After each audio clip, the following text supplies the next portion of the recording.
So a few videos ago, I showed you how you can integrate Ply with HubSpot and You Can Book Me or any other calendar tool like Calendly or whatnot. And the benefit of this is that it very easily allows you to schedule appointments on the calendar. And then that kicks off a series of automations that book an estimate and make on the calendar. They create a deal in your CRM. They make the PaintScout quote. They create a CompanyCam project. And all that happens when you book an estimate. And so right here, this is the previous version that we've talked about. This is still great for businesses that always book appointments.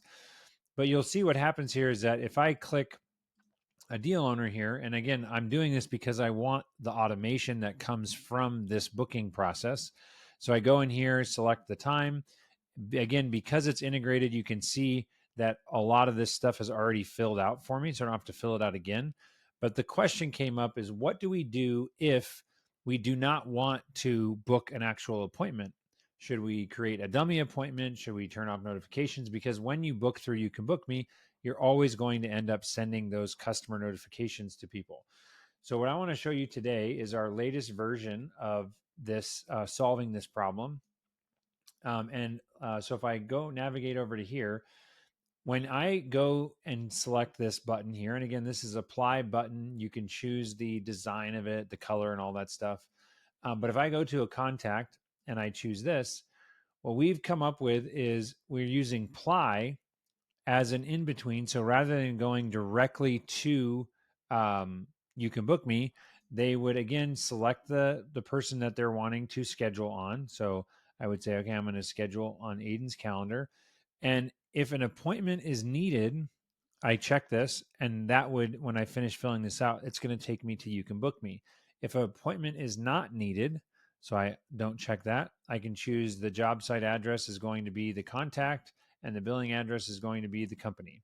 So I can pick that. And again, any of this stuff is customizable. If you don't deal with complex billing and job site address issues, you don't need this.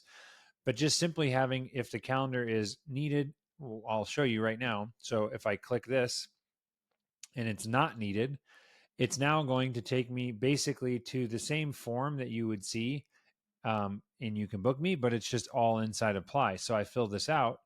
And then the benefit of this is that it actually creates and does all the same stuff that the You Can Book Me automation does. It just does it without making a calendar appointment and all the other things like that. So again, if I were to show this to you, I click the button and you'll see that we go here. It's going to pull up the Apply automation for us.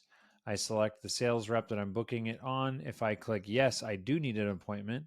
Now you'll see that on the next screen here, it's going to redirect me to the booking page of the calendar that I chose.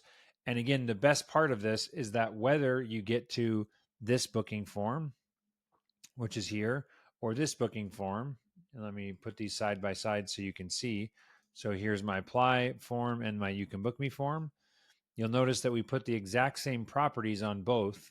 So when I submit this, it's going to send the data to the exact same location and automation that runs. So you still get your PaintScout quote, your CompanyCam project, the deal's updated, everything's synced, but you don't get a booking, a calendar event on the calendar. So if this is interesting or you'd like to learn more or see more about this, drop a comment down below and I'll do a deep dive on how to actually set up this process.